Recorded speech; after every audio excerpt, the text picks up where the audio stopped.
Good morning dear students. तो आज हम कर रहे क्लास 9th मैथ्स की अगली एक्सरसाइज 6.2 से। तो देखो 6.2 से पहले उसके लिए जो एक टॉपिक आपको समझना है वो ज़रूरी है। टॉपिक है हमारा angles made by a transversal with two lines. तो देखो आज हम इसको ही डिस्कस करेंगे और इसके में जो एक्जियोम्स और थ्योरम्स है उनको देखेंगे। पिछले वीडियो में हमने एक्सरसाइज 6.1 कंप्लीट कर ली थी, तो जिसने नहीं देखा वो आप प्लीज़ जाके देखें उसको। तो देखो स्टार्ट करते हैं। सबसे पहले तो हमारा टॉपिक है angles made by a transversal with two lines. तो सबसे पहले ट्रांसवर्सल लाइन क्या होती है तो मैं आपको बता देता हूँ। देखो ट्रांसवर्सल लाइन, यहाँ पर आपको देखो एक लाइन एम नज़र आ रही है, एक लाइन एन नज़र आ रही है, दो लाइन्स है और इस लाइन को एक लाइन इंटरसेक्ट कर रही है जिसका नाम पी है। तो ये जो पी लाइन है यही आपकी क्या है, ट्रांसवर्सल। तो ट्रांसवर्सल लाइन कौन सी होती है, ऐसी लाइंस जो दो या दो से ज़्यादा लाइंस को इंटरसेक्ट करती है। तो जब एक ट्रांसवर्सल दो लाइंस को इंटरसेक्ट करेगी तो टोटल हमारे पास कितने एंगल्स बनेंगे, 8 एंगल्स।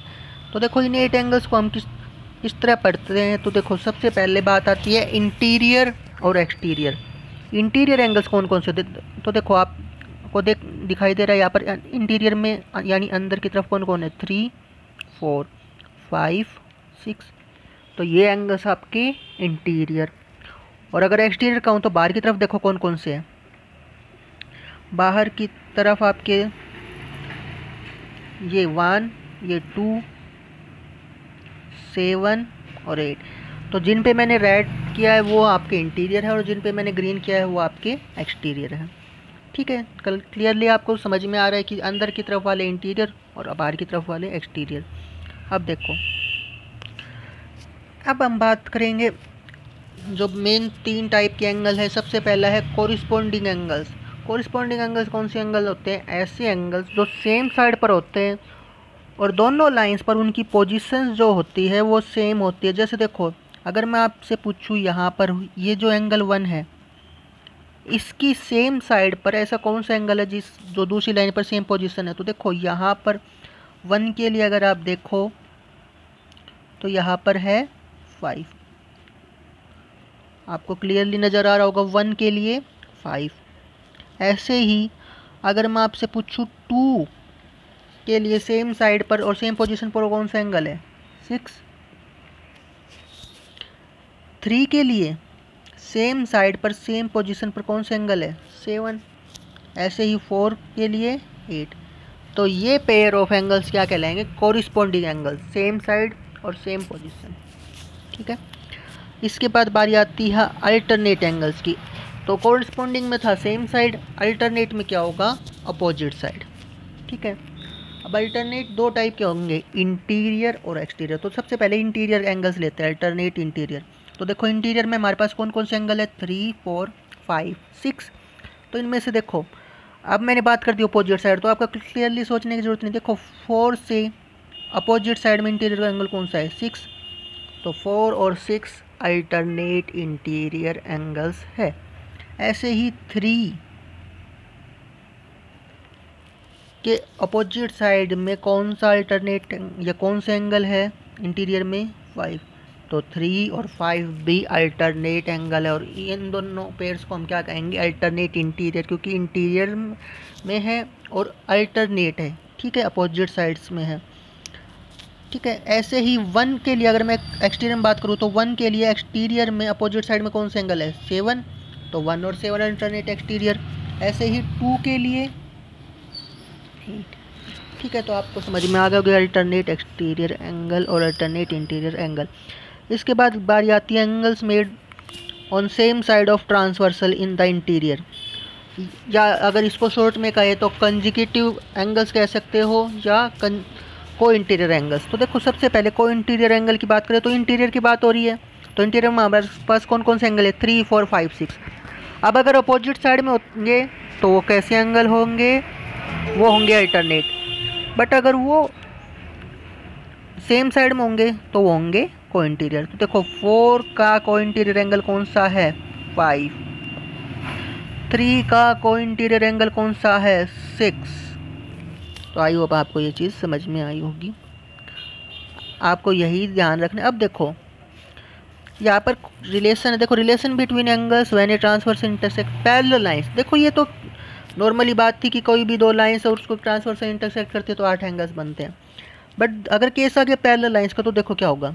अगर पैरेलल लाइंस होगा तो each pair of corresponding angles are equal, यानी कि अगर ये दोनों लाइंस पैरेलल हुई तो हर पेयर कोरिस्पोंडिंग एंगल्स का इक्वल होगा, यानी 1 5 के इक्वल, 2 6 के इक्वल, 3 7 के इक्वल और 4 8 के इक्वल, इस तरीके से। अच्छा, each pair of alternate angles are equal, alternate angles भी इक्वल होंगे अगर लाइन पैरेलल हुई तो, यानी कि 4 एंगल 6 के इक्वल, 3 एंगल 5 के इक्वल, 1 एंगल 7 के इक्वल, 2 एंगल 8 के इक्वल, ऐसे। And each pair of cointerior angles is supplementary. अब सप्लीमेंट्री हमने पिछले वीडियोज में डिस्कस किया था। सप्लीमेंट्री एंगल्स मतलब जिन एंगल्स का सम 180 डिग्री होता है। तो 4 और 5 का सम 180 डिग्री होगा कब? जब लाइंस पैरेलल होगी। 3 और 6 का सम 180 होगा कब? जब लाइंस पैरेलल होगी। अब इसके बाद कुछ एक्सियोम्स है, और एक्सियोम्स के बारे में आपको बता चुका हूँ 5th चैप्टर में। एक्सियोम्स जो होते हैं वो सेल्फ प्रूव्ड होते हैं, उनको प्रूव करने की ज़रूरत नहीं होती, वो यूनिवर्सल ट्रूथ हम लेते हैं उनको। तो देखो एक्सियोम 6.3 क्या है? If a transversal intersect two parallel lines then each pair of corresponding angles is equal. अगर एक ट्रांसवर्सल दो पैरेलल लाइंस को इंटरसेक्ट करती है तो कोरिस्पोंडिंग एंगल्स हमेशा इक्वल होंगे। अब इसका प्रूफ करने की ज़रूरत नहीं है, आप इसको यूज करेंगे। और देखो इस एक्सियोम का नाम क्या है? कोरिस्पोंडिंग एंगल्स एक्सियोम। तो देखो मैं इसका कोई एक एग्जांपल दे देता हूँ। जैसे देखो ये मान लीजिए एक लाइन है, इस पर ये एक रे है,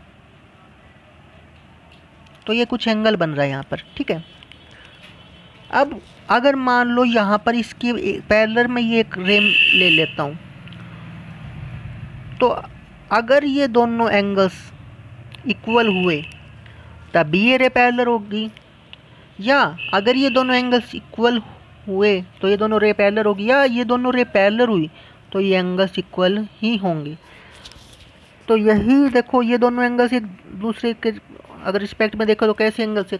ये दोनों कोरिस्पोंडिंग एंगल्स है। देखो दोनों लाइंस के लिए सेम पोजीशन पर है। तो इसलिए आपको यह ध्यान रखना है कि अगर एक ट्रांसवर्सल दो पैरेलल लाइंस को इंटरसेक्ट करेगी तो कोरिस्पोंडिंग एंगल्स हमेशा इक्वल होंगे, या अगर कोरिस्पोंडिंग एंगल्स इक्वल है दो लाइंस के लिए तो वो दोनों लाइंस क्या होगी? पैरेलल। ये आपके लिए कन्वर्स ऑफ कोरिस्पोंडिंग एंगल एक्सियोम है। तो एक्सियोम 6.3 और 6.4 एक दूसरे कन्वर्स पार्ट है। तो यहाँ से क्या हमें कंक्लूजन मिलता है कि अगर एक ट्रांसवर्सल दो लाइंस को इंटरसेक्ट करती है, अगर वो लाइन पैरेलल है तो कोरिस्पोंडिंग एंगल्स इक्वल। अगर एक ट्रांसवर्सल दो लाइंस को इंटरसेक्ट करती हैं और कोरिस्पोंडिंग एंगल इक्वल है तो वो लाइंस पैरेलल, ठीक है। अब देखो इसको यूज करते हुए हम इन थ्योरम्स को प्रूव करते हैं। देखो सबसे पहली थ्योरम है 6.2, if a transversal intersect two parallel lines then each pair of alternate angles is equal. तो देखो यहाँ पर मैंने आपके लिए दो लाइंस ली, ये एल लाइन और ये एम लाइन, और इसके लिए ट्रांसवर्सल ली पी।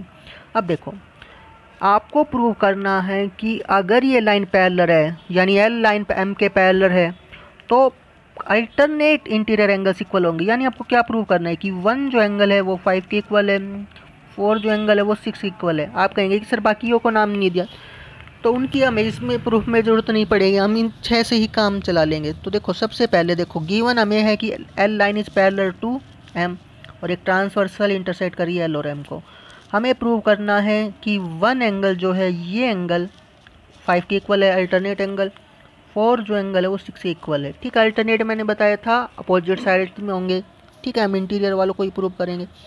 तो देखो, तो अब देखो आपको पता है इसमें कि अगर दो लाइंस एक दूसरे को इंटरसेक्ट करती है, देखो लाइन कौन कौन सी? एल और पी। एल और पी एक दूसरे को इंटरसेक्ट कर रही है, तो ये एंगल 1 और ये एंगल 3, ये दोनों एंगल्स कैसे एंगल है? Vertically opposite angle. ये दोनों एंगल्स कैसे हैं? Vertically opposite angle.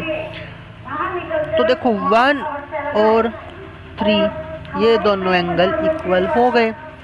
ऐसे ही ये अगर हम दूसरा केस ले, क्योंकि लाइंस पैरेलल है, ये दोनों लाइंस पैरेलल है, तो जो ये 3 का अगर मैं कॉरिस्पॉन्डिंग एंगल आपसे पूछूँ तो कौन सा होगा, 5। तो 3 और 5 इक्वल होंगे, ठीक है। 1 और 3 इक्वल है क्योंकि वर्टिकली अपोजिट, और 3 और 5 इक्वल है क्योंकि कॉरिस्पॉन्डिंग एंगल्स है। और ये एक्सोम है आपका कि कॉरिस्पॉन्डिंग एंगल एक्सोम की अगर दो लाइन पैरेलल हुई तो कॉरिस्पॉन्डिंग एंगल्स के पेयर इक्वल होंगे। तो यहाँ पर देखो हमारे पास क्या क्या रिजल्ट आया, हमारे पास रिजल्ट आया 1 इज इक्वल टू 3 और 5 इज इक्वल टू 3। अब दोनों में अगर राइट हैंड साइड इक्वल है तो लेफ्ट हैंड साइड भी इक्वल होंगी, यानी 1 इज इक्वल टू 5। तो इस तरीके से 1 और 5 इक्वल आ जाएगा। सिमिलरली 4 और 6 भी इक्वल आएगा। कैसे, देखो मैं आपको बता देता हूँ, इसका प्रूफ करने की जरूरत नहीं है, सिमिलरली लिख सकते हैं। देखो 4 और 6 इक्वल कैसे आएगा। सबसे पहले आपको पता है कि 4 और 2 इक्वल है, वर्टिकली अपोजिट एंगल। 2 और 6 इक्वल है, कॉरिस्पॉन्डिंग एंगल एक्सोम। तो देखो 4 2 के इक्वल, 6 भी 2 के इक्वल, तो 4 और 2 इक्वल। तो इस तरह आप इसको प्रूफ कर सकते हो। अब आ जाते हैं, देखो इसका जो ये है कन्वर्स ऑफ थ्योरम 6.2, ठीक है। 6.2 का कन्वर्स है, if a transversal intersect two lines such that a pair of alternate angles is equal then the two lines are parallel, ठीक है। ये 6.1 नहीं आएगा, 6.2 आएगा, ठीक है, ये ध्यान रखें। अब देखो आपको प्रूव करना है कि अगर एक ट्रांसवर्सल दो लाइन्स को इंटरसेक्ट कर रहा है तो अल्टरनेट एंगल्स इक्वल है, ठीक है। अल्टरनेट एंगल्स आपकी बार इक्वल है, आपको प्रूव करने है कि ये लाइन पैरेलल है। तो देखो इसके लिए हम यूज करेंगे converse of corresponding angle exome. तो पहले हम कॉरिस्पॉन्डिंग एंगल्स को इक्वल दिखाएंगे। तो देखो सबसे पहले आपको इक्वल क्या मिला है, अल्टरनेट एंगल इक्वल, यानी 1 इक्वल टू 5, 4 इक्वल टू 6, ठीक है। अब देखो जो गिवन है वही से लेके चलते हैं। 1 इक्वल टू 5 है और 1 इक्वल टू 3 है, vertically opposite angle. 1 equal to 5 तो आपको गिवन था, और 1 इज इक्वल टू 3 आप कह सकते हो वर्टिकली अपोजिट एंगल से, ठीक है। तो अगेन 1 दोनों में इक्वल है, तो 3 और 5 इक्वल हो गए।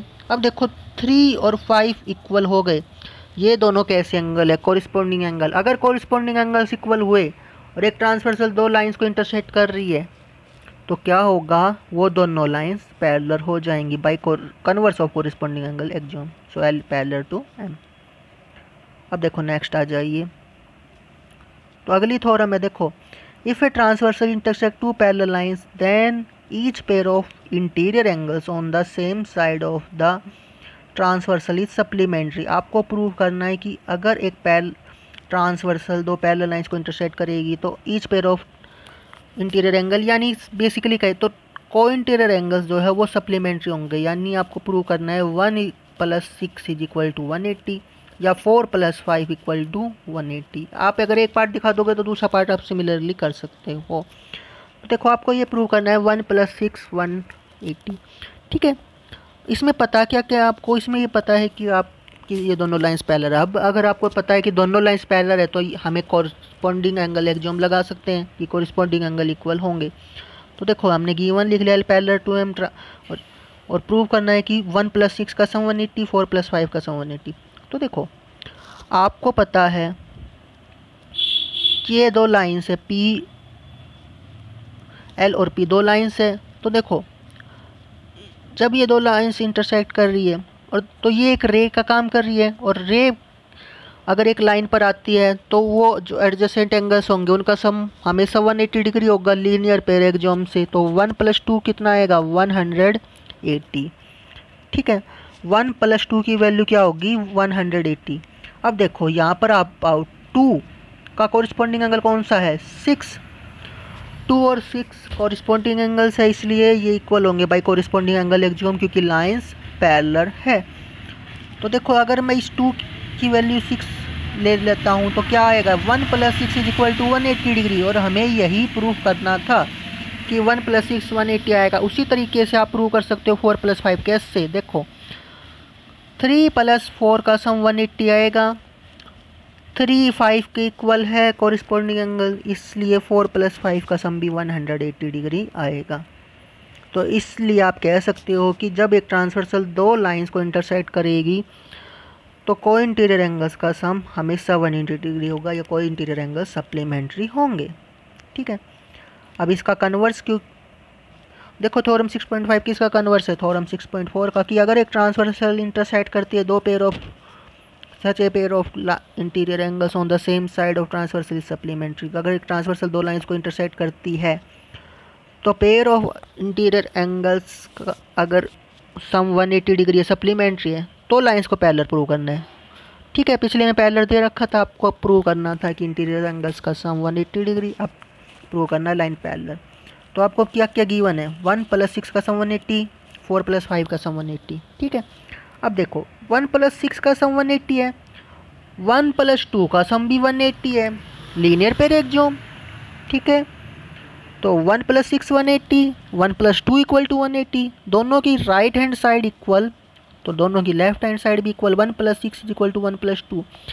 अब इक्वल्स में अगर इक्वल सब्ट्रैक्ट कर दिया जाए तो भी इक्वल रहेंगे, यानी अगर मैं इसमें से 1 हटा दूँ, 1 को सब्ट्रैक्ट कर दूँ तो भी इक्वल रहेंगे, यानी क्या बचा, 6 = 2, 6 = 2, यानी 2 और 6 कैसे एंगल है, कॉरिस्पॉन्डिंग एंगल्स है, और कॉरिस्पॉन्डिंग एंगल्स का इक्वल होने का मतलब है कि लाइंस को पैरेलल होना पड़ेगा, इसलिए लाइंस क्या आ जाएगी, पैरेलल। ठीक है, अब देखो next last part, last theorem है ये, lines which are parallel to the same line are parallel to each other. देखो यानी कि एल लाइन अगर एम लाइन के पैरेलल है और एम लाइन एन की लाइन के पैरेलल है तो एल और एन को भी पैरेलल होना पड़ेगा। ठीक है, ये इसमें आपको प्रूव करना है। तो देखो हमने ले लिया कि ये 3 लाइंस है, एल एम और एन। ठीक है, तो हमने ले लिया कि एल एम के पैरेलल है, एम एन के पैरेलल है। ठीक है, तो आपको प्रूव करना है कि ये जो एल और एन है ये पैरेलल होगी। अब ये हमें पैरेलल तो पता है, पर देखो जब तक हम एक ट्रांसवर्सल लाइन को यूज़ नहीं करते तब तक हम इसके लिए प्रूफ नहीं कर सकते। तो वो हम क्या करेंगे, कंस्ट्रक्शन कर लेंगे कि एक पैरेलल एक ट्रांसवर्सल लाइन है पी जो इन तीनों को कट कर रही है, तो यहाँ पर 3 एंगल्स बन रहे हैं, 1 2 और 3। अब देखो बिल्कुल ईजी है, देखो आपको पता है कि जो ये एल लाइन है, ये एल और एम जो है ये पैरेलल है। अगर ये पैरेलल है तो 1 और 2 किस टाइप के एंगल है, कॉरिस्पॉन्डिंग एंगल्स, और पैरेलल लाइंस अगर है तो कॉरिस्पॉन्डिंग एंगल्स इक्वल होंगे बाई कॉरिस्पॉन्डिंग एंगल एक्सियोम, तो 1 = 2। ठीक है, ऐसे ही देखो m और n पैरेलल है, अगर m और n पैरेलल है तो 2 भी 3 के इक्वल होगा, कॉरिस्पॉन्डिंग एंगल एक्सियोम। अब देखो 1 = 2, 2 = 3। सेम थिंग यूक्लिड्स के एक्सियोम था जो आपने चैप्टर 5 में पढ़ा था कि if same thing equal to 1 on other then they are equal, यानी 1 2 के इक्वल टू 3, तो 1 = 3। ठीक है, तो ये देखो यूक्लिड एक्सियोम आप बार बार यूज करोगे ज्योमेट्री में, इसलिए मैंने आपको कहा था कि ये इंपॉर्टेंट है आपके लिए। ठीक है, सो देखो 1 = 3 आ गया। अब यहाँ से समझो, अब ये बीच वाली लाइन को भूल जाओ आप, इस डायग्राम में आपको पता है ये 2 लाइन्स है जिसमें 1 एंगल और 3 एंगल इक्वल है। 1 और 3 दोनों कैसे है, कॉरिस्पॉन्डिंग एंगल। अगर 2 लाइन्स के कॉरिस्पॉन्डिंग एंगल्स इक्वल हो जाए तो वो दोनों लाइंस क्या हो जाएंगी, parallel. So L line parallel to N, यही आपको प्रूव करना था। सो गुड लक, अगले पार्ट में हम एक्सरसाइज 6.2 स्टार्ट करेंगे।